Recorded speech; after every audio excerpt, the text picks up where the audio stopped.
Good afternoon बंधुरा। तो आज के लांचर मेनुते बानिয়েছি भात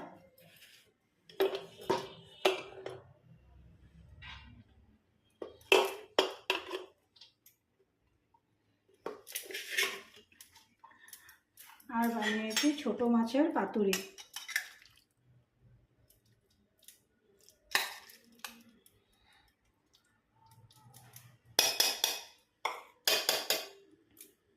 और বানিয়েছি পেঁয়াজ পাতা ডাল দিয়ে পকোড়ি বানিয়ে আলু দিয়ে সবজি।